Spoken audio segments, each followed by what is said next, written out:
welcome. Here we are. Welcome to the loneliest night of the week, the loneliest show on the internet. Welcome to Lonely Friday's very own. It's like Drake. It's like October's very own, except Lonely Friday's very own Sam Roberts. Now, how's everybody doing? I hope you're all good. Hope everybody's great out there, huh?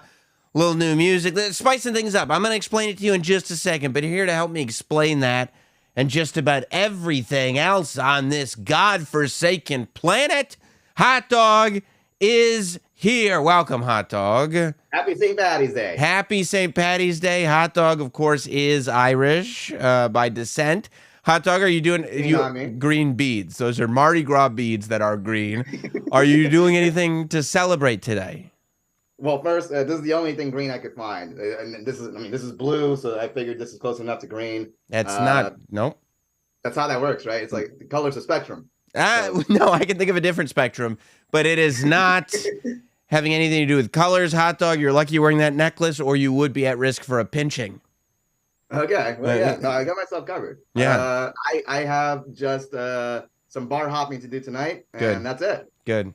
I'm glad to hear that the bar hopping is going on. It's gonna be a busy night. Look, it was a busy night last week, and before we get into everything that we've got going on tonight, I want to acknowledge the debacle, the absolute horrific technical debacle that was the first 24 hours of last week's Sam Roberts Now. I think if you joined, we might have had a little bit of technical difficulty. It was last week the Echo week. I don't remember. It might have been. Yes, okay. But that wasn't even. Right? That was not even. The problem last week, you don't even know. The problem last week was that after the show goes out, so here's a little, I'm going to give you a peek behind the curtain right now. This is going to be very exciting, okay? So the way this thing works is that if you're watching live, of course, you know that we do a countdown before the show starts, but the countdown, the purpose of it is to make sure that we're live, try to make sure that all the technical stuff is working, the sound's working, I can see the meters, I can tweet out the thing. It's, to prepare us for a live show.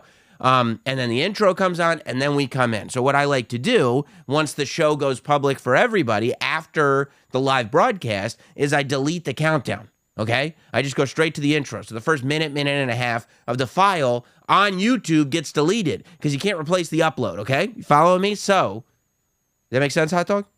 I'm following. Okay. You picking up what I'm putting down? Yes. So then YouTube has to process it. So at first, you don't see the changes that I made because I use the YouTube editor to take out the countdown. You don't see the changes that I make at first. Eventually, you will. Step 2 of the problem is that once those changes are made, YouTube has to do something called processing. Have you ever heard about this processing, Hot Dog? Is this a technical thing?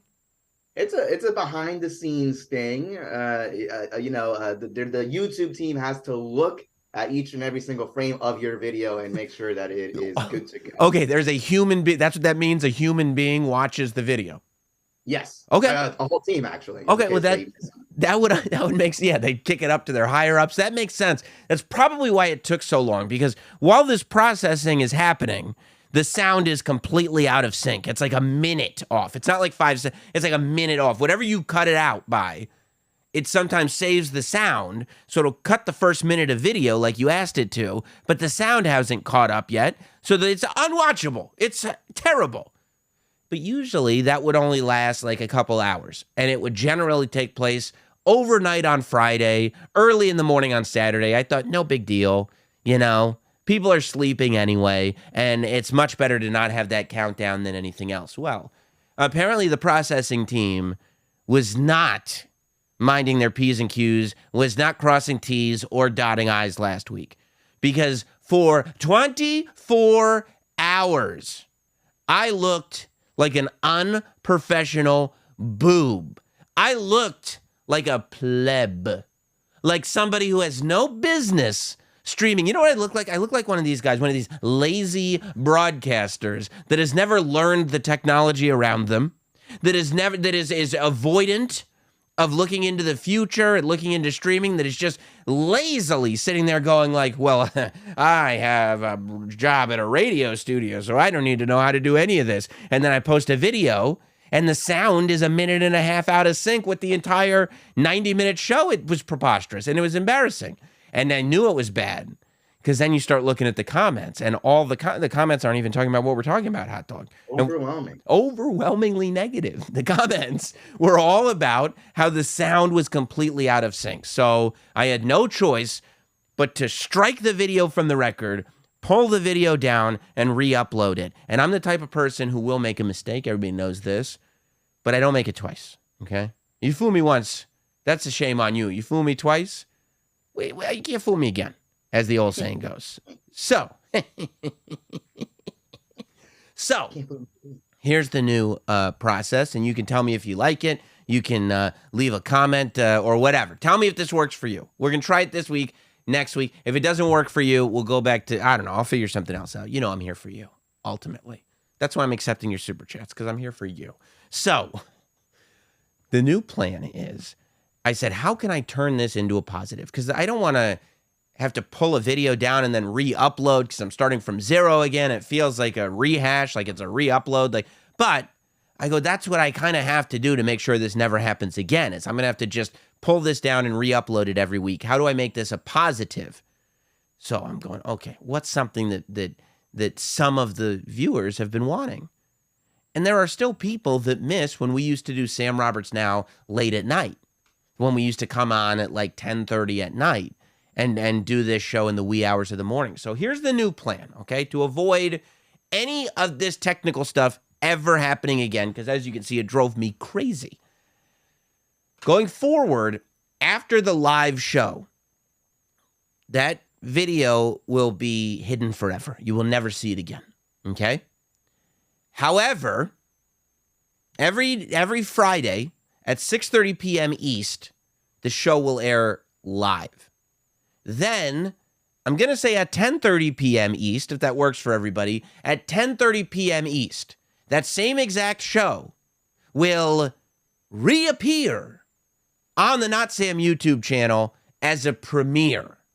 So there will be, an hour and a half, 2 hours, whatever it is, where there is no Sam Roberts Now. However, this show will be rebroadcast on this channel at 10:30 p.m. Eastern, and then will live forever. Does that make sense, Hot Dog?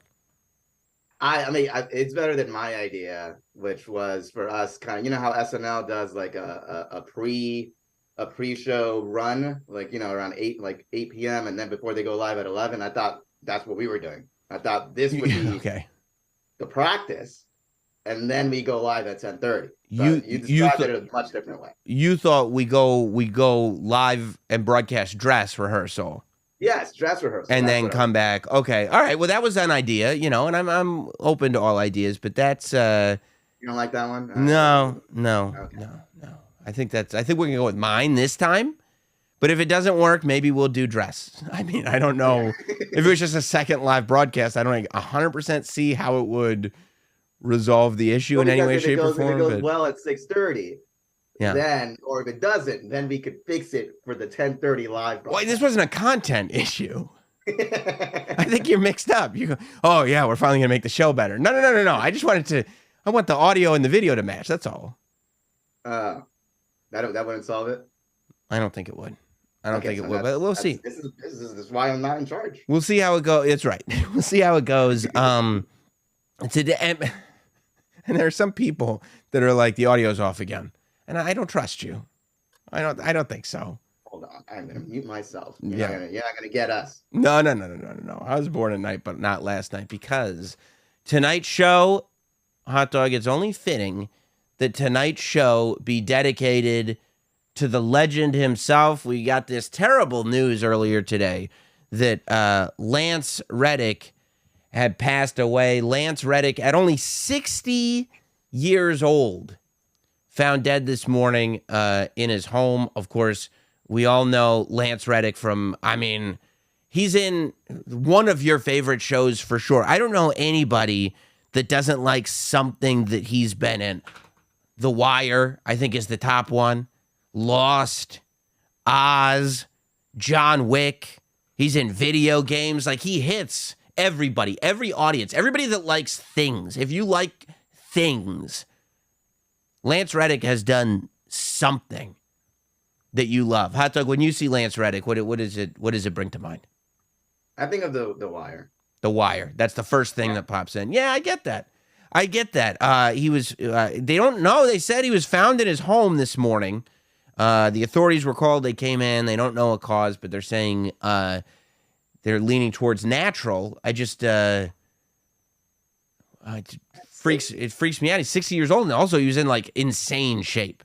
Like he worked out like a fiend. So I don't know, but it was super bummer. And I mean, we're lucky that Jim and myself that we got to have Lance in studio a couple of times. I think he's definitely been in studio, and I think we also had him on Zoom during the pandemic. And he's one of these guys. Like there's a real select few Hollywood actors that come in, especially that are active. Like when you're not really active anymore, then you'll kind of come in and shoot the shit and it's a good time. But most of the time, when a Hollywood actor comes in and they're kind of like still doing big projects, boy, they got some kind of suit of armor, emotional suit of armor on, where you can only go past. You're not gonna have a real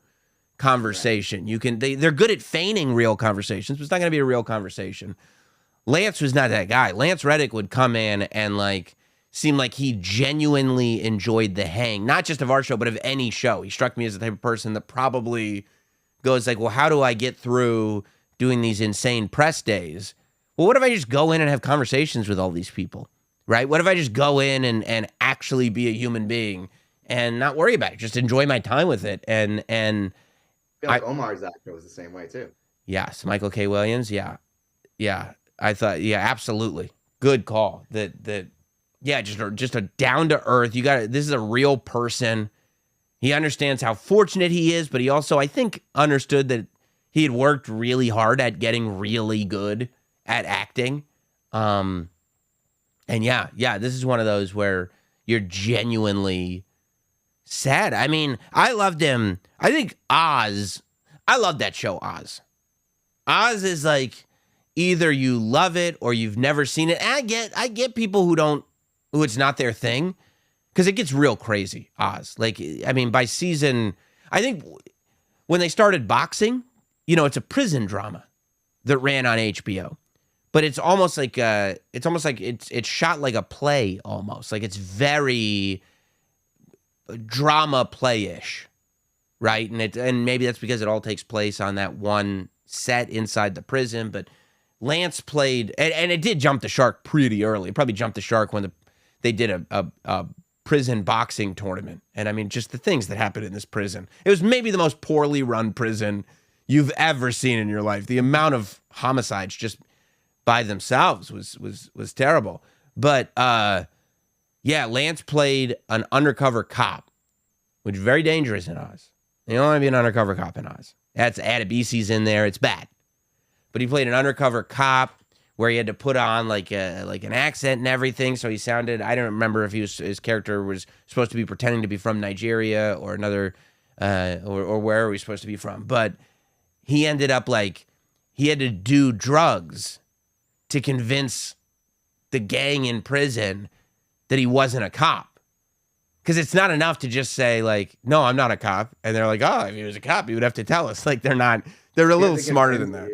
You have to convince people in prison that you're not a prisoner, that you are a prisoner. That you are a prisoner. Yes, you have to convince. I mean, look, you ever seen 60 Days In?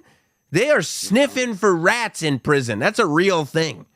That they want, because there's drugs in prison, Hot Dog. You think prison is like the magical land of Oz, and that's why they call the show that? No.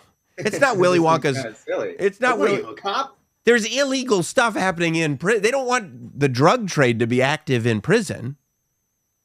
Yeah, I never heard of why and who is an undercover cop trying to bust in a prison full of prisoners who have already been charged of stuff? The people who are committing crimes in prison, drugs, mainly drugs, maybe dirty cops that are in there, dirty prison guards that are working. What about old Tilly that freed those prisoners so she could have relations with them? Remember her?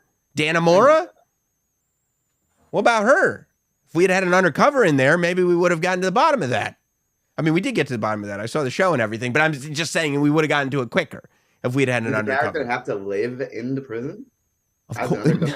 Yeah, they can't just take nights off. They can't I'll go in on the weekend. Oh, I was convicted of murder, but I only have to come here 9 to 5, Monday through Friday. It's a different deal. Yeah. Lance's character had to live in prison, and he had to infiltrate the gangs so that he could figure out how the drug trade was working. But these gangs, they didn't want anybody interfering with their drug trade. So they were like, here, do some drugs. They're free. Free drugs. This is great. Anybody that likes drugs is going to like free drugs. And Lance Reddick's character, he was like, cool, thank you very much. I'm going to do them later. You know, that's the move. That's like the move you pull in like high school when you're trying to impress the cool kids, but awesome. I'm going to take this beer home for later. Saving this. Yeah, I'm going to save this and put it in my book bag. And they're like, what do you mean you're going to do it later? He's like, yeah, I'm going to do it later. So I'm going to have a whole drug thing. I'm going to do it later. And they're like, do it right now. And he's like, I'll do it later.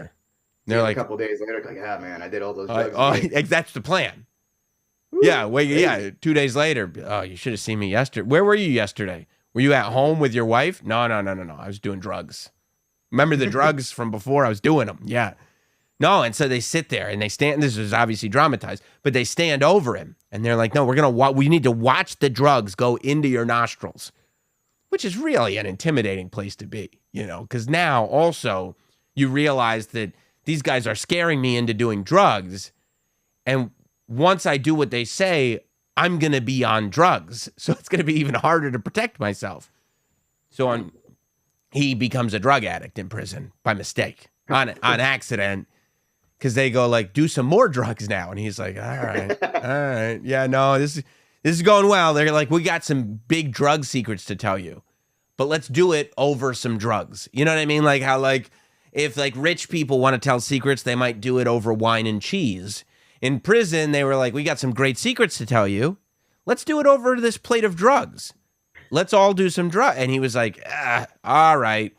And he picked up a drug addiction. It was bad for his character, but I believed it. And that's the mark of a great thespian. That's the mark of a great actor. That's the mark of Lance Reddick. He's a cop on The Wire. I mean, technically, I guess he was a cop in Oz, but he wasn't nearly as good because he got addicted to drugs. John Wick. I mean, this guy, he was on like a press tour. He was at home, obviously, but he was actively doing press to promote John Wick 4. And I think he's already filmed scenes for The Ballerina. The Ballerina is the spinoff they're doing. Have you heard about this, Hot Dog? No. The Ballerina is a John Wick spinoff where there's a female John Wick type played by Ana de Armas. Oh, sold. Unless they just put her in the trailer to steal all our money like those clowns in the Beatles movie did. We're on to you now. Yeah. So he's already filmed that movie. So he'll be in, like, there's, like, the way, Ray Liotta was probably the last, like, really, really sad one that had kind of a back catalog. He was in Blackbird. Unfortunately, he was in The Cocaine Bear. I don't think Lance Reddick has any of that to deal with. But, yeah, so rest in peace to Lance Reddick. You know what else he was great at? You know what he was probably the best at? I believe that Lance Reddick might be the best Eric Andre guest of all time.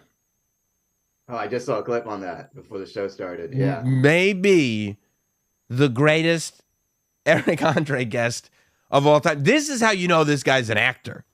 Because he walks in like he's taking it seriously, right? He walks in like he's like really there to do a talk show. And then this is how it ends. You think Justin Bieber sprays his DNA all over the ladies when he's in Paris, France? Ooh, he didn't like that one. Need a new desk. Oh boy. Lance Reddick. You forgot Lance Reddick doesn't fuck around. Yeah, that was intense. Yeah. Sometimes he's an interesting guy. Is crabs more embarrassing than AIDS? Oh. For the moment, probably. Yeah. Oh. I wish I would have I wish I would have Look what good shape he's in, by the way. Roll. Amazing. That's Hannibal. Look at that. I wish I would have all y'all. All y'all. Warp speed, don't rainbow read me, nigga. Ah! This right here. The fact that this guy can pull off the finest dramatic acting. He can be a cop that goes to jail and becomes a drug addict. He can be lost on the island of Lost. I never watched that show. I don't know anything about it. He can be on The Wire, literally the greatest television show of all time. Maybe with The Sopranos. Breaking Bad. He can be the guy running the desk at the John Wick Hotel. This guy can be whatever you want him to be. Take it seriously. And then you're like, yeah, but can you do something so incredibly ridiculous that nobody will know which way is up? And he's like, Got you, fam. say less. Say less. Can you imagine how happy Eric Andre was after that performance? Like you couldn't even visualize that. You think they're really in a pitch room going like, what if we get Lance Reddick to like shout, I wish I was LeVar Burton. like you know how much stank Lance Reddick had to put on that? That was all him. And I can't tell you how much I appreciate it. So Man, that guy was in really, really good shape. I mean, look at those shoulders. Look at those the shoulders, the roundness, boulder shoulders is what they call them. The roundness here. You can even see some vascularity, I think, in the biceps. I mean, not that guy. That guy. Dude, Look at him. Look at him. Look at the definition here. The pectorals. The pectorals. Did we notice the pectorals? Abs. Abdominals. You can only imagine. Imagine what those quads look like under those pants. Imagine. Yeah, that doesn't. If a dude like that can pass away of natural causes at 60, I know. It makes you wonder. If Lance Reddick isn't here anymore, why is Hot Dog? You know? Well, I'm 31. I still got age on my side. I mean, kind of. But do you look at yourself and go like, yeah, I'm at least half as good as Lance Reddick? Age-wise. Just simply mathematically.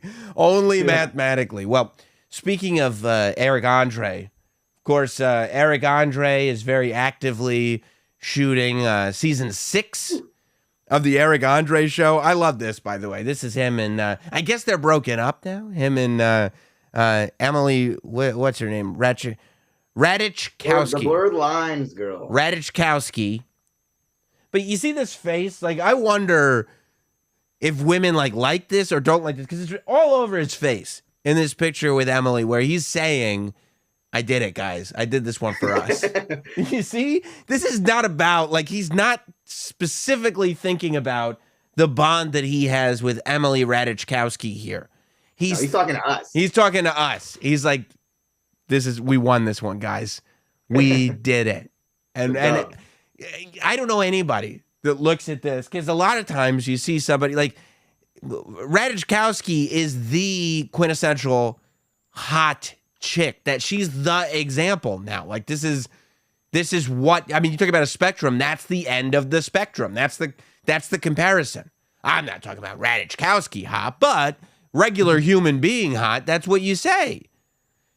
And Eric is not sitting there going like, hey, we're really happy together. Eric Andre is like, if I can do this, you can do this. It's an inspiration. That's what he's doing. Yeah, that's exactly what he's doing. It says it all over his face. I wonder but maybe she doesn't even recognize it, because I'm sure that everybody that she's ever been with probably has a moment whenever they're in public where she catches him looking at somebody going, can you fucking believe this? Can you believe this? Like that's not a regular existence. That must be so difficult for her. Everywhere she goes, every partner she's ever had goes like, "Can you believe this?" Or like she must have heard someone talking to her partner at some point, like, and going like, "You hearing that?" Here's what she's heard. Here's what she heard. The bathroom door is shut, and she just hears muffled while he's on the phone with. She didn't know who he's on the phone with. Yeah. Yes. From Blurred Lines. Yeah. Yeah, I'm hearing that. Yeah. She hears. Okay. But she thinks that's normal because everybody she's ever known. Everyone. But this isn't about Emily Ratajkowski. I just wanted to.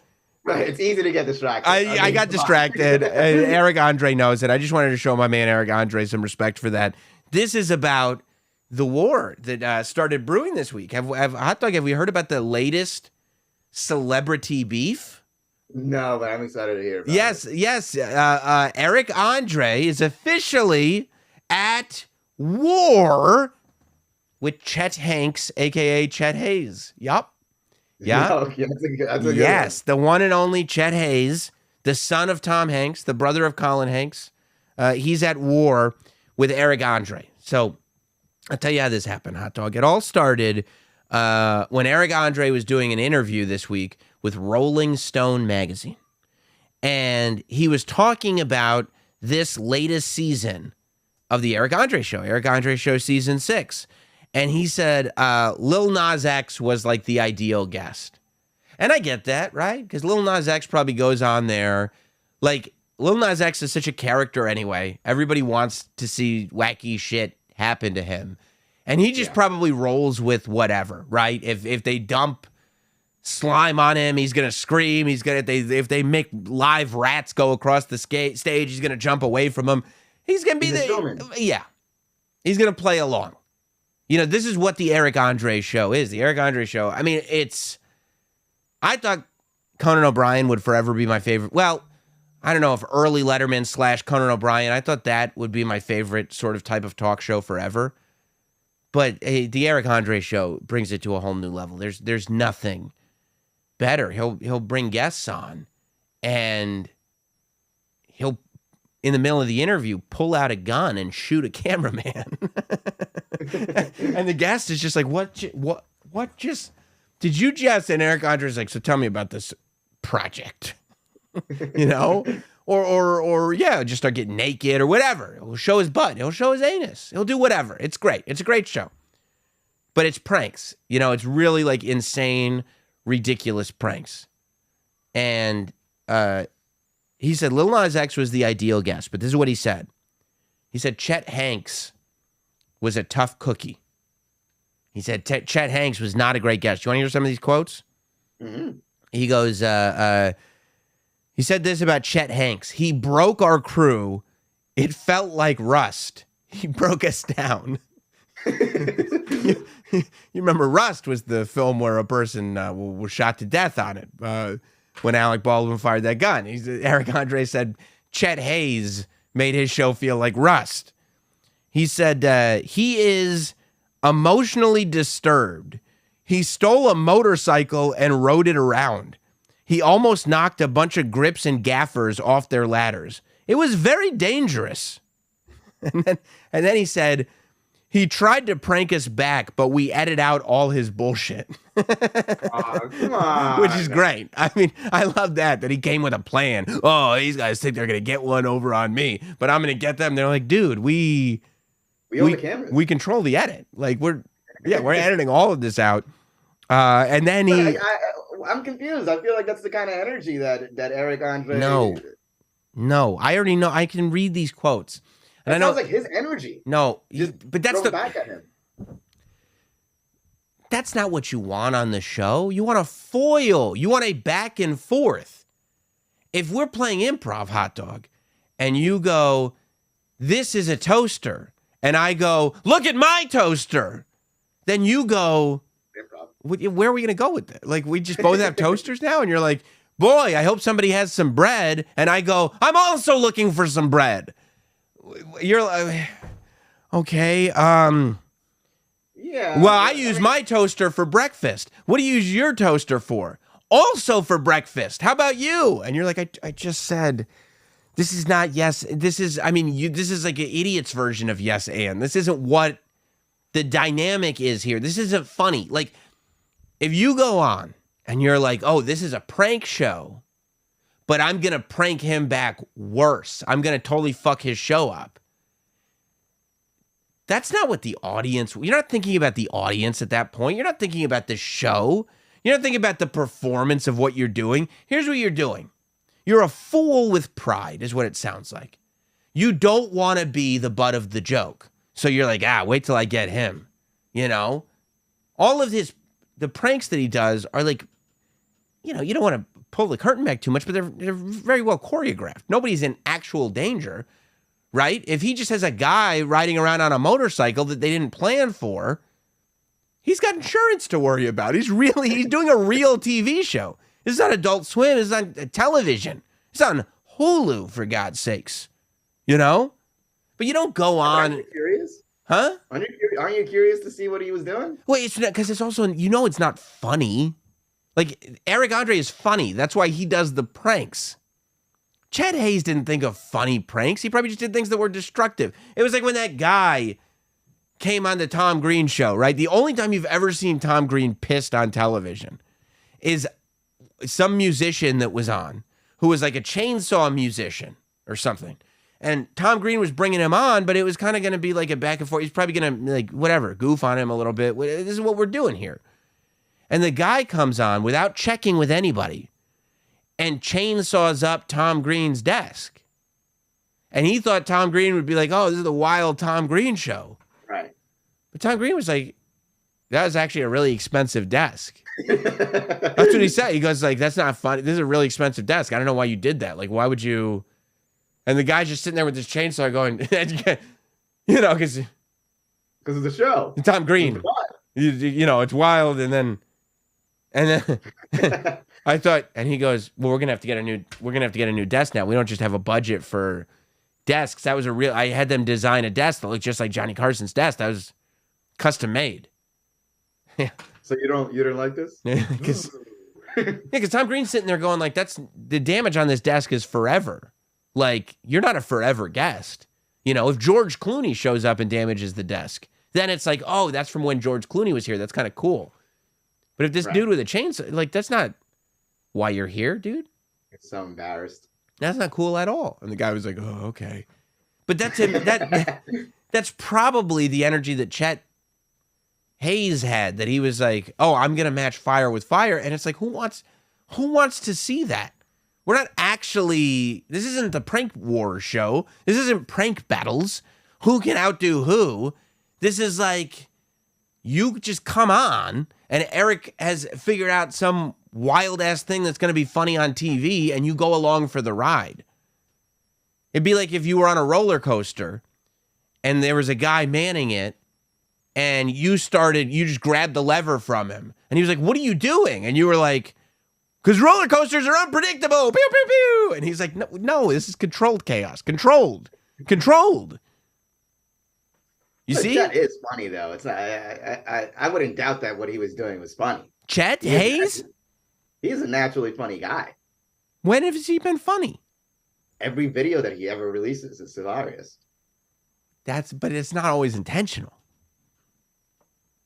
You could argue that, yeah. You think he's talking in patois because he's just this comic genius? He's like the Kaufman of our generation. We don't understand. There's gotta be a little bit there that's like, hey, this is funny. He got full body tattoo. It's real. Yeah. You know?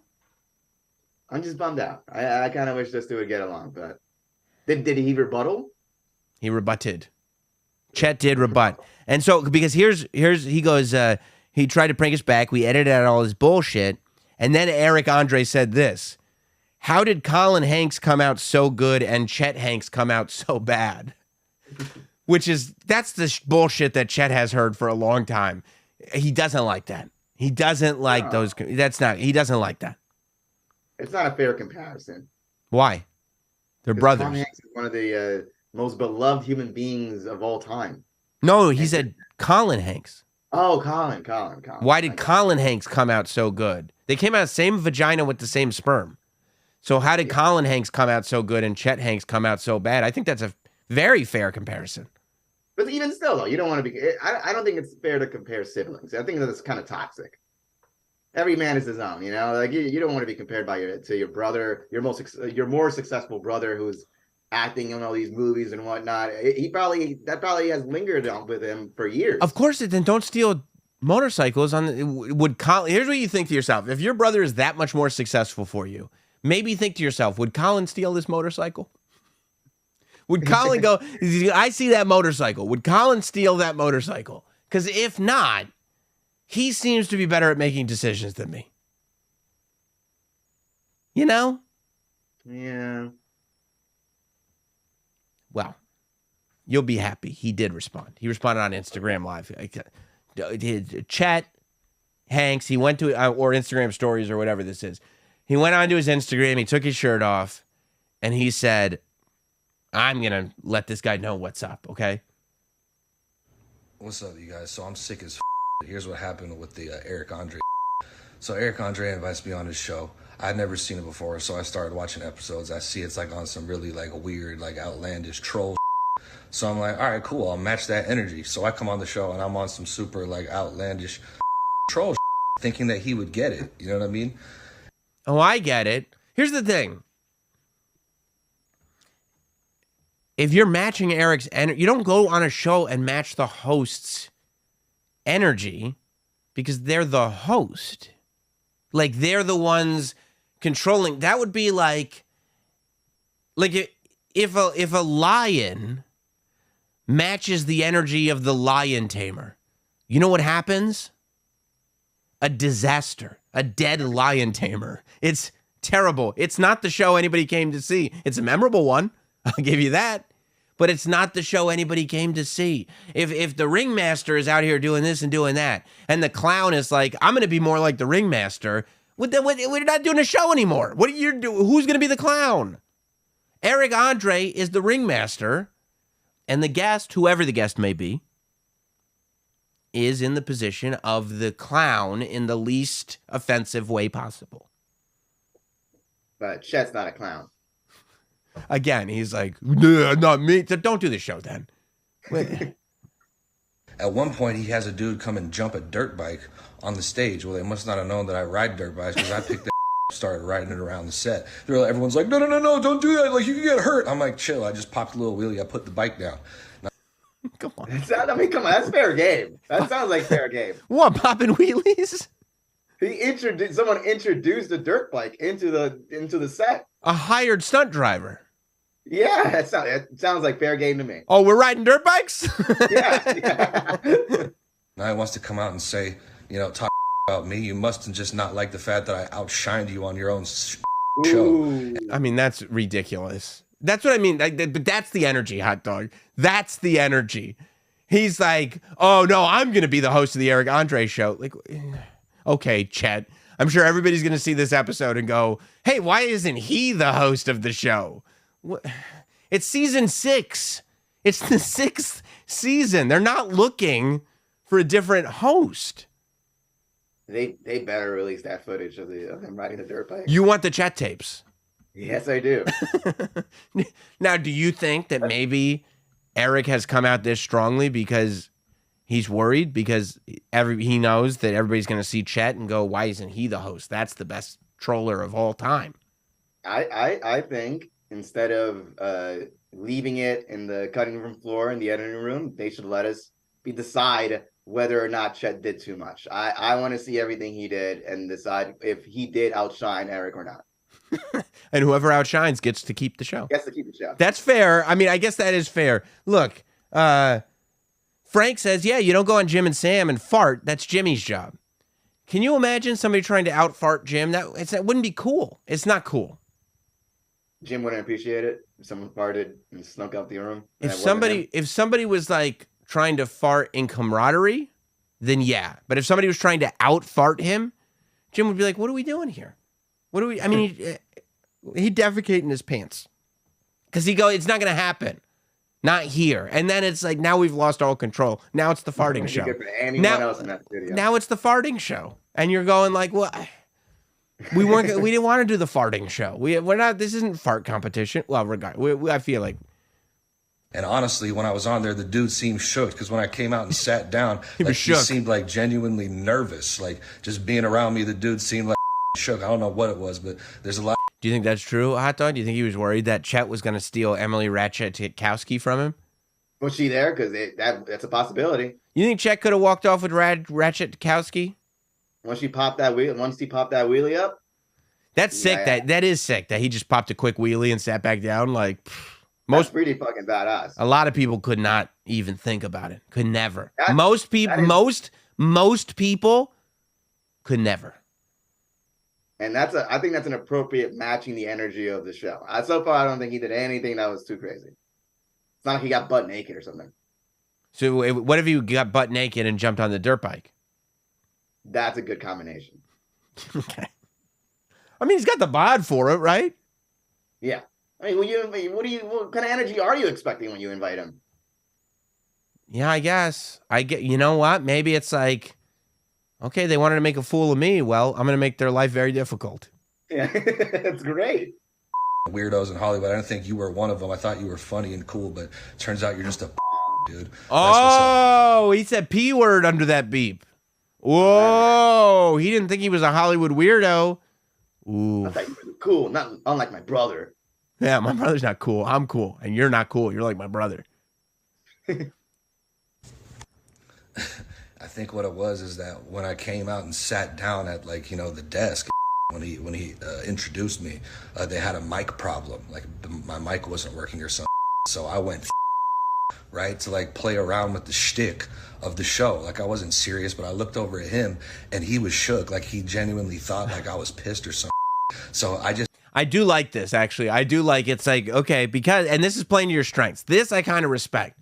That Eric was like, that guy sucks, he ruined my show. And then Chet is like, that guy's just scared of me because I kicked the shit out of him. And it's like, that's kind of, because that is fighting fire with fire. Because now people are going, I mean, Eric was right, but I wonder if he was afraid of getting beat up by Chet Hanx. Eric does sound a little less cool now. You think so? Yeah, I mean, if he's complaining about someone being wild and unpredictable, right? That's his whole shtick, right? So now your eyes are going to be on who's the guy who made Eric feel uncomfortable. Why do you think?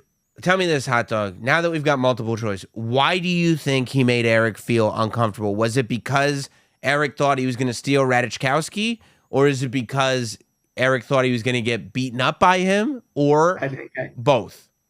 I think he thought he was going to get fucked up by Chet. Wow. So maybe Chet's right when he called him he called him the P word. P word. Could be, you're saying could be true. Yeah, and a Hollywood weirdo. You don't want to be a Hollywood weirdo. And the worst part, I thought you were cool. Ooh, he was like, I didn't think that was, and you, yeah, because you know what that means? That you're not. You're not cool. Yeah. This is like the high school bully that was like, you lost the what respect. He thought you were the cool one, and now you're just like, no, you're just one of those nerds. Right. And usually the funny guy can outwit the high school bully. But Chet is calm here. And he's going like, look, dude, I thought we were all just going to have a good time. I think he really thought I was going to beat him up. I wouldn't have done that. And now it's like we're kind of siding with the jock on this one. Like, oh, I don't know. Chet really does come across as genuine. This is where, like, here's the thing that's so complicated about Chet Hanx or Haze or whatever, is that he does things that are so obnoxious. You're like, that guy sucks. But you forget he is a Hanx. And he's got Hanx DNA. And whenever he wants, like that, he can become as likable as you want him to. And all of a sudden, it's like, oh, he's a great guy. And boom, he's got you. Because he's got that thing. See, Tom and Colin both leave the likability on all the time. Chet will lure you into this false sense of, yeah, I'm not on that guy's side. I mean, you heard me. I was on Eric Andre's side, but now I'm listening to Chet, and I'm like, he seems like a good dude. He doesn't seem so bad. Keeps it real. He does. Does he seem like does it seem like he keeps it real or trill? I think he keeps it 100. He does feel 100 to me. I think you're kind of bringing up a good point there, Hot Dog. Like sitting on the edge of his seat the whole time. Like I'm saying, like the dude is really soft. And he like is really like nervous and like gets easily scared. I was just playing along with your shtick, dude. But you know, it is what it is. Some people are just straight, and apparently Eric Andre is one. You know, it is what it is. Oh my gosh. Oh my gosh. Did you hear that? He thinks. Do you think Eric Andre was really sitting on the edge of his chair the whole time? Yeah, it's a shame to find that, you know, to find this. I thought Eric Andre was cool, but I am taking everything Chet is saying at face value. Okay, well, before you do, we're not done. Oh. It did not stop there because Eric Andre also has Instagram. Eric Andre also has his own Instagram account where he took to Instagram, and you can see here, he even added Chet Hanx with an angry face. And here's what Eric Andre had to say in response to this, which is in response to the Eric Andre quotes. Guys, everything Chet Hanks just said about me is a bold-faced lie. Uh-oh. Uh-oh. He's calling Chet a liar. About me is a bold-faced lie. He's a liar. And I dare him to take a DNA test and prove that Tom Hanks is his father. Okay. That's pretty good though, huh? because then you go like, what? That's a little ridiculous. And it goes a little further. The next story said hashtag Chet Hanks birther. So Eric Andre has decided that he's a Chet Hanks birther, and he doesn't believe that Chet Hanks is actually Tom Hanks' son. Which I think is kind of a brilliant play on Eric's part. This is a good response, right? Now I feel like this is all a bit. But is it I think I'm getting worked here. Am I getting worked here? I don't think it's a cooperated bit. I think they're just both going, right? This is now they're both in their pockets. They're both in their comfort zones. Eric doesn't care. Eric's not sitting there actually. What's Eric Andre going to do? Is he going to sit around and debate Chet Hanks? I don't think so. Right? Well, yeah. Chet Hanks wasn't done either. No. Chet Hanks wasn't done. He wrote, this is just text. He re-Instagram, you know, you can re-story the story if it mentions you. So he re-storied Eric Andre's story. And then on his next story, he wrote, this is the same dude that said I was emotionally disturbed. So I do think, at first I thought that Chet was bothered by the comparison to his brother. But now I think the emotionally disturbed part was the thing that set Chet off. No, because if he's just trying to do the bit, It's not like he is actually this crazy. But the bit is that the guest acts like this is crazy. Like you put over the bit. You don't try to. Yeah, where's that written down? That's what I mean. That's the only way it works. You don't just try to one up. You try to put it over. Whatever's happening, you put it over. See. Yeah, but if Eric is saying that he was acting like a maniac, but Chet is acting as a maniac to be part of the bit, then it's Eric that's getting worked. No, because it's Eric's bit. Yeah, but he's not an actual. He's just that would be like if I had a match with the Undertaker and I was like, yeah, but what if you try to tombstone me after I tombstone you? And Undertaker would be like, that's a terrible idea. Why would? and like what? No, I'd be like, no, we'll call it out there. We'll call it in the ring. Like what? No. I mean, that was the vibe of the show. Yeah, I'm just going with the vibe. I'm going with the vibe, Taker. You pin me, I pin you. Like, you know what I mean? Like, let's go. No, like that's not the bit. The bit isn't like, oh, look, we actually have a guest on that's crazier than us. Well, then how are we supposed to keep doing the show? The whole point, you're watching the show because it's nuts. But if a guest comes on and he goes, well, I'm more nuts, it's like, okay, well, that doesn't help the show. That doesn't help the show at all. But if the host is intimidated by the guest, by his physical presence, and is sitting on the edge of his seat the whole time, and is a Hollywood weirdo, even though I didn't think he was, my girl. Yeah, and then you're going to steal Radishkowski. If they're still together. If they're still together, or if they were even together at the time of, I don't know. Look, all I know is I can't wait for the 6th season of this show. I want to watch it. I mean, this has only been positive for Eric Andre. I feel like it, and honestly, I feel like it's positive for Chet too. Chet came out okay on that. Plus, everybody knows now you can edit it all you want. The whole world now knows that Chet is good at dirt bikes. So next time you see Chet, hot dog, aren't you going to think to yourself, hey, that guy could do a wheelie just real quick. Like, it's easy for him. Yeah, do we have a stunt man just introduce a dirt bike into the scene? Right. Because he'll just pick up, if he just finds a dirt bike, like if I invited Chet to my house, I would just put a dirt bike on the front lawn because I know he would see it and go like, oh, we're doing this? Let me pop a wheelie real quick. I'll get back to our conversation. That would be great if we had Chet on this show and then just right here in the studio, I just left a dirt bike here. Don't even acknowledge it. No. That's weird, Chet. Dirt bike sitting right there. Oh, well, whatever. Let's get back to the conversation. And he popped a wheelie real quick. That'd be awesome. It'd be great to see. Great. Speaking of awesome, by the way, did we all see what happened? I feel like this runs the gamut. This is sports news, football news, media news, internet news. Aaron Rodgers firstly announces that after 18 seasons of playing with the Packers, that he is leaving Green Bay and he intends to come play for the New York Jets for his 19th season in the NFL. First time he's left this team since his career began. When you're a Jet, you're a Jet. That's not about... That's their song, right? No, that's West Side Story, bro. They should incorporate that. Go ahead. When you're a Jet all the way? Yeah. Imagine if that was playing in the locker room when Aaron Rodgers came in. He was like, I made a terrible mistake. This is not right. No, he said he's leaving. He wants to go quarterback for the Jets. Gonna happen.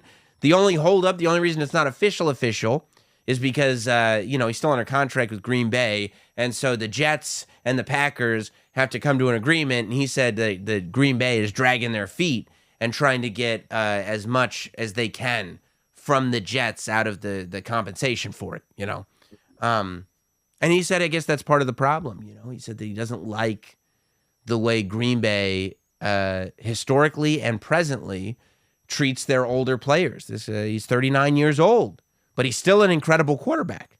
And as much as age will affect athletic ability, experience also can make for a higher quality quarterback. It's a juggling. It's a juggling act. Give a little here, but gain a little there. It's like a Libra scale. So he makes this announcement though, and he says no hard feelings or anything, but he says he doesn't like how the Packers have treated their older players. He's going to go play for the Jets. He's going to do this. He's going to do that. All the while, this is being compared to LeBron James's The Decision. And this is why we're talking about it, right? That I'm not a football fan, but I wasn't a basketball fan. You better believe I was still tuning into The Decision. He made a whole production out of it. What'd you say? Taking my talents to South Beach. Yeah, but I mean, the difference is that most people expected Aaron Rodgers to go to the Jets. New York at least was happy about it. And even Green Bay, I feel like they were understanding of it. Most of the fans don't want to see Aaron Rodgers go, but they understand. They also get that from Aaron's perspective, and I think it was true, that the organization was trying to push him out. He felt like he was trying to be pushed out. So he was like, you know what? I don't want to be any place that I'm not wanted. Right. LeBron, on the other hand, was very much wanted in Cleveland. Please stay. And he said, I'm not telling you if I'm staying or not. Tune into the show tonight. And then they tuned in. He was like, I'm not staying. I'm leaving. I'm not. 1 hour special. Commercial breaks. We'll be right back. Right. But the new way of doing it is not to go to ESPN, not to do it anywhere. You know what Aaron Rodgers did? He picked up his phone and he FaceTimed his friend, Pat McAfee. He's been doing weekly spots on the Pat McAfee show. He FaceTimed. His friend has a YouTube show. So he FaceTimed into that show. And dude, I don't know if you watched it live. I watched it live. And so I got to see it. I was so happy for Pat, first and foremost, for the medium, for everything, for just the way that everything's changing. Because I looked down at that number, and as Aaron Rodgers is making his announcement, 498,000 people are watching live on YouTube. That's more than watch ESPN. And it's the middle of the day. More than are watching most of the shows on ESPN, especially at that hour. There are some like NHL games that don't get 498,000 live viewers. When he showed up on FaceTime, did that viewership number go up a little bit? Yeah. Yes, it did. It went up quite a bit, actually. And I mean, like, you were just watching. I mean, the fluctuation of these numbers were insane.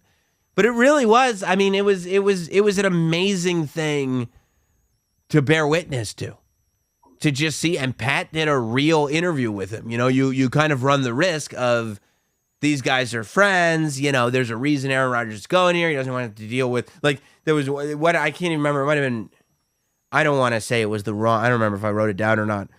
I'm not going to mention which reporter it was because I don't know for sure if it was the one I was thinking of.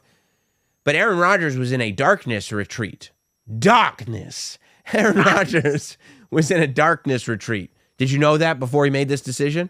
What is a darkness retreat? Well, he spent 4 or 5 days basically in solitary confinement. He spent 4 or 5 days in the dark where he went on this retreat. He's in a little room. It's completely pitch black. There's no light coming in from anywhere. So he said his eyes could never even adjust to the room to kind of make out what was going on. He said the only concept of time was that every day at 6 p.m., they got fed. So every day at 6 p.m., a meal would come in. And that's when he'd go, oh, okay, it's 6 p.m. So I'm going to eat this meal and I'm going to go to sleep. And then when I wake up, it'll be a new day. So that, okay, so it's been 3 days. Okay, so I do this one more day. I mean, what's that supposed to help with? Well, it brings clarity, right? It centers the brain. It's a reset, is how he described it. He said it was a reset that he needed. I mean, look, Aaron Rodgers is a wild guy, okay? Aaron Rodgers is a guy. He's one of the most famous quarterbacks in the NFL, and this is the guy that is bringing up UFO conspiracies and how UFO sightings might be to distract from certain lists coming out. I mean, this guy will say it all, which is going to be one of the most interesting things about him coming to New York, right? I mean, right. He's into psychedelics, I think. He's into all kinds of stuff. And he's going to have to deal with psychedelics, darkness retreats, UFO conspiracies, and immunizations with the New York media, not the Wisconsin media. They did it to Kyrie. Come on. Now, I mean, I don't think that Aaron Rodgers has the exact same issues as Kyrie, but still controversial nonetheless.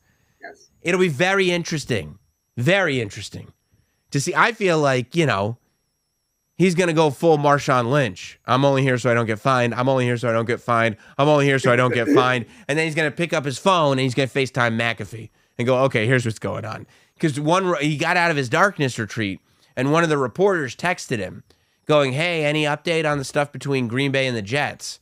And he goes, LOL, lose my number. Nice try, though. Which I love.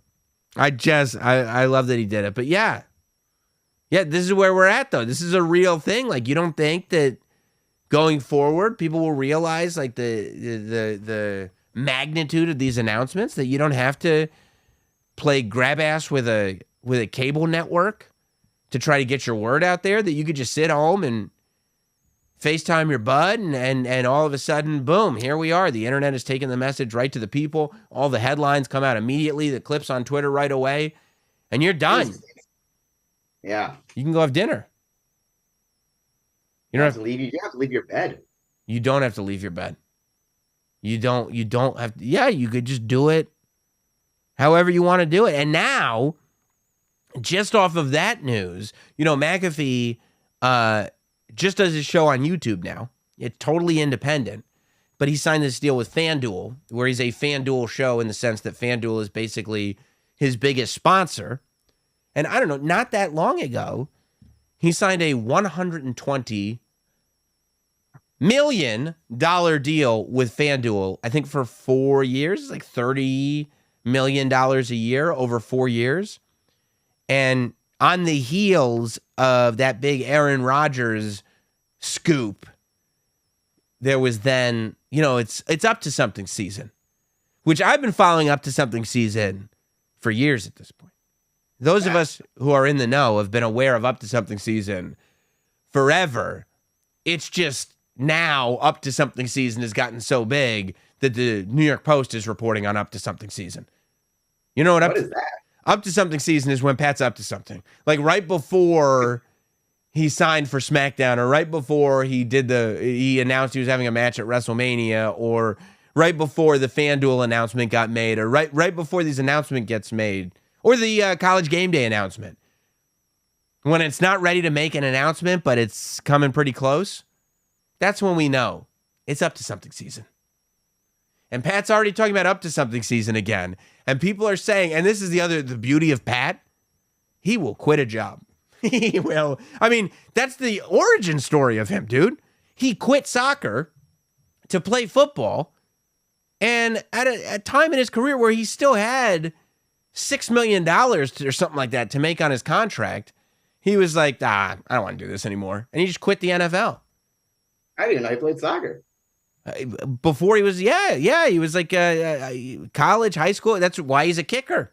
That's why he's a punter. He's real good at kicking balls. Trust me when I tell you. And then he leaves the NFL and he goes, I'll just start this thing with Barstool. And then Barstool is getting kind of weird on him. So he goes, I think I'm just going to quit this too. How about that? And they're like, what? And he's like, yeah, I'm going to just, they're like, well, who are you going to do it with? And then he's like, absolutely nobody. And he goes and does this thing on his own. It's insanely successful. He starts doing stuff with WWE. He goes to WrestleMania. His first WrestleMania, I was there. His first WrestleMania. What a privilege, huh? He shows up in little short shorts with his tuxedo. Michael Cole yells. Yeah. But before that, Michael Cole yells at him. He goes, Pat, I told you to dress professional. You got to wear pants. And you know what Pat said? How about I quit? And Michael Cole had to go like, all right, Pat.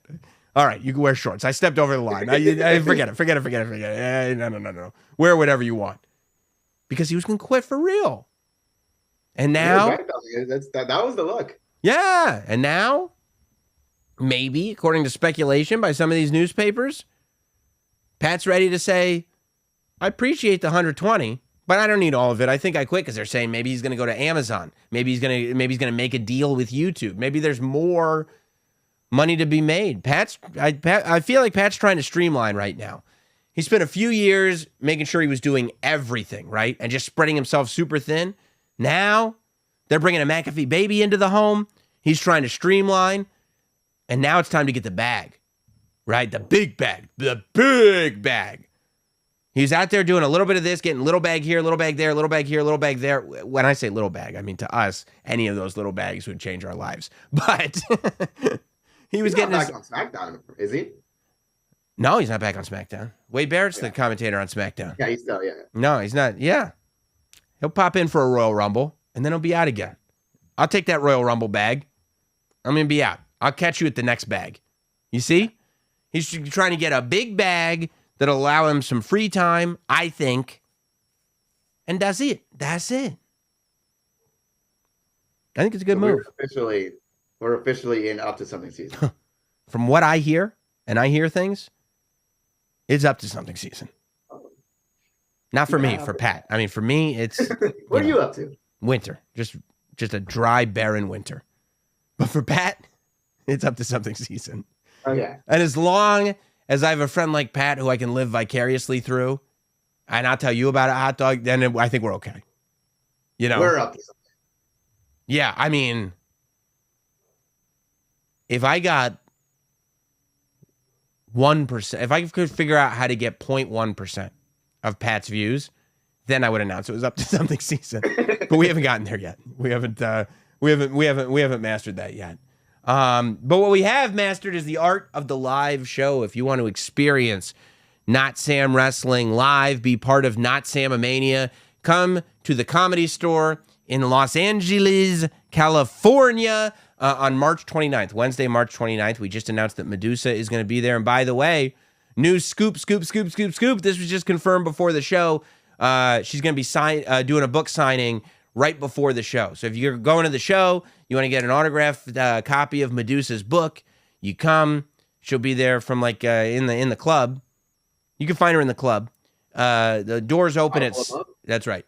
The doors open at 7, so she'll be there, moving, slanging books, and then we'll do the show. We'll talk to her. We'll talk to some of the other guests that are going to be announced, probably all throughout next week. It's going to be great.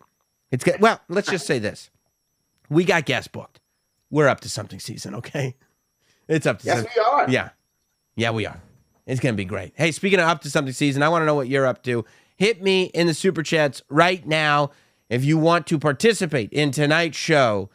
Super Chat in. Every Super Chat will get acknowledged here on Sam Roberts Now. Hit the like button. And don't forget, we will, if you missed any of the show, you go back and it becomes private. The show re-airs going forward at 10:30 p.m. Eastern time. You'll see the premiere thing go up 10:30 p.m. Eastern. We're gonna tighten up the jokes. We're gonna make sure that everything goes smoothly and there's no hiccups and all that, and it'll be kind of the same but better. Yeah, exactly. I'm gonna go through and just jump cut everything. So it's like, so there's no breathing room. It'll just be jump cut for about an hour 15. Just jump cut. We're gonna see if we can shave off about 84 seconds via jump cuts throughout the show. So it'll be great. I think it'll be really good. Justin Lopeman Dobson, like I said, every super chat gets acknowledged here. Justin Lopeman Dobson, your biggest fan in Washington State here, got a new sound bar today. Nothing like Sammy in HD surround sound. Well, it's a good thing we got those sync issues worked out then. Six Crow, appreciate you, Six Crow. Will there be bonus content on the 10:30 show? Yep. You got to watch the whole thing, though. Yep, for sure. Right at the end. There'll be a little bonus at the end. Yeah, if you watch it all. Kit Kats. First time super chat from Kit Kats. Appreciate you, Kit Kats. Way to go, Kit Kats. PHWOFL. Sam, put hot dogs picture in picture on your lower left side over here. Okay. That way he hides the microphone arm, which can be a little scary to look at. And we can see the action figures behind you. The only reason I don't put the hot dog in the picture in picture over here is because then you'd have screen. See here, we have a nice diagonal going screen to screen. You know, it's a little, otherwise here, we're very screen heavy on this side of the show and no screens at all over here. That's not, we can't have that. Why don't you just put me on the screen behind you? And then maybe I should just take the desk and move it the other way, you think? That might be one way to go. Let's go to Pinky Schultz, Content 2023. This is, you know what our version of Up to Something season is? The Content Initiative of 2023. We are here for the Content Initiative of 2023. Thanks, boys. Rest in peace, Lance Reddick. Rest in peace, Lance Reddick. Grim Reaper, hot dog edits the 10:30 while Sam watches SmackDown. Hashtag CI 2023. Content Initiative. Yet you should watch the 10:30 replay because you never know. I'm going to edit something out. Never know. You never know what might happen. You got to watch the live and then the repost because I will edit something out. And then whoever figures out what I edited out, maybe we'll get a great prize. Who knows? Or you might add something. Maybe. Who's to say? Not Sam Lehman. Does Eric Andre realize that Chet Haze is from the island? He doesn't mess around. Yeah, that's true. That's a good point, actually. He's an original island boy. Not Sam Lehman also says, in regards to Eric Andre, could you imagine how unfunny it would be if someone went on the Colbert Report and tried to be a bigger Republican caricature. Yeah, exactly, hot dog. Thank you, Lehman, for making this point. Like, can you imagine if Colbert, doing the Colbert Report, was deep into character, and then he invited a guest on, and then the guest started doing a character? Like, I don't think the two are comparable. It's like an acknowledgement that this whole thing is a bit. Like a little wink, wink. Right. It exposes the whole show. It's like, what are we doing here? This isn't what the show is. Hmm. Okay. It's not how I sound. Don't worry. I'll edit it out for the 10:30. Rob Fink. Oh, first super chat from Rob Fink. Congratulations to Rob Fink. What a thrill it must be. Is Hot Dog the secret love child of the black and blue Mighty Morphin Power Rangers? Just kidding. Love you, Hot Dog. Oh, yeah, I see that. Yeah. If the... I'm wearing blue and I'm black? No. Like, because you, like, the all the features, if you think about what the Blue Ranger looked like and the Black Ranger looked like, and you combine them, you would kind of get Hot Dog. You know, the Blue Ranger only has glasses. That's the only. Well, he looks like kind of a dork. You know what I mean? Yeah, I see it. I see it for sure. I definitely see it. Poodlerific. Enjoying Sam fine-tuning the new set and Hot Dog picture-in-picture. Congratulations. Yeah. Looking forward to when Sam gets it right and it looks good. You can do it. Come on. You can do it. I'll tell you, you can do it. I'll tell you what. Coming up this week on the Notsam YouTube channel, the first in-studio guest with the new setup.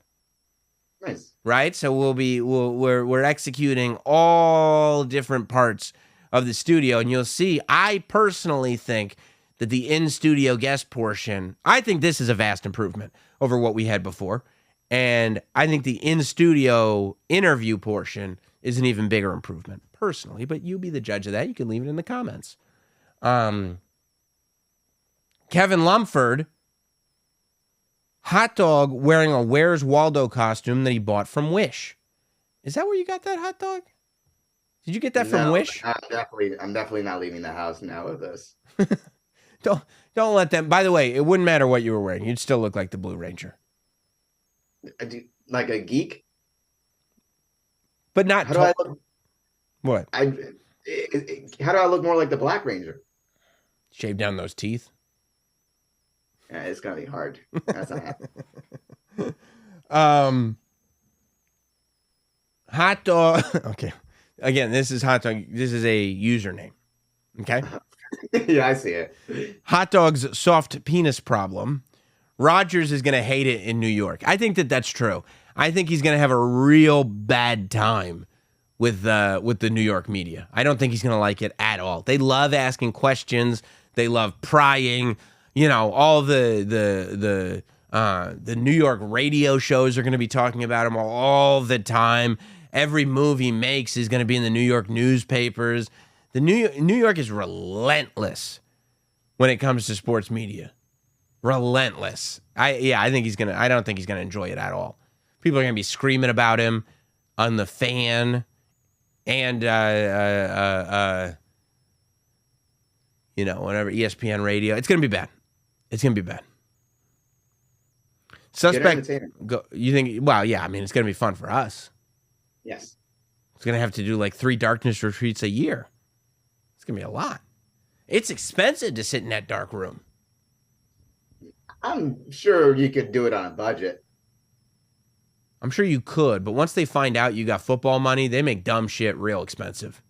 You know, they go like, I mean, the experience is what you're paying for, and it's $100,000.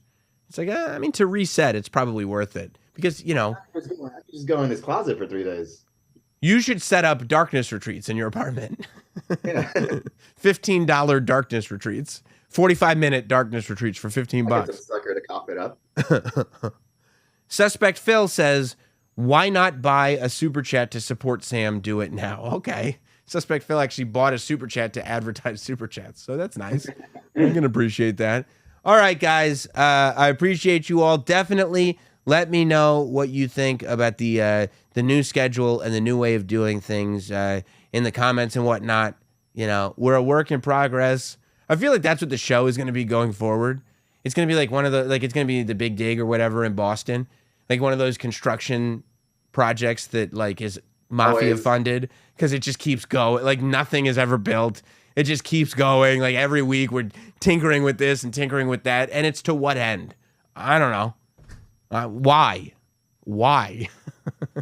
A couple of no-show jobs in there too. Exactly. You got Maltasanti over there just sitting in the chair making union money. Why? Well, because I want to get 750 views. Why else? Hey. Is SiriusXM now a money laundering operation? It is. What else could it be? Why else would he still be doing it? You know why? You know why I do this? I'm the only one left. I'm the only one left who does it for the love of the game. That's the only, because, and you know how you know I'm doing this for the love of the game? Because why else would I be doing it? What possible, what do you think I'm doing it, like, to try to make sure that I still have a great relationship with Hot Dog? I mean, why else? Can I tell you right now, as the show is wrapping up, what I am hearing outside my window, which just made me really happy? What's going on? The ice cream truck. Spring is here. Shout outs to the groundhog. The ice cream truck is here. You can go down and get some ice cream? Hell yeah. I haven't heard that since summer. Yes. Yes. Let's go. All right, Hot Dog. I know your neighborhood. You stay safe when you go to that ice cream truck. All right. That is a hood ice cream truck. Do not ever forget that. You stay safe. The rest of you, use your 5 styluses because you got them. You might as well.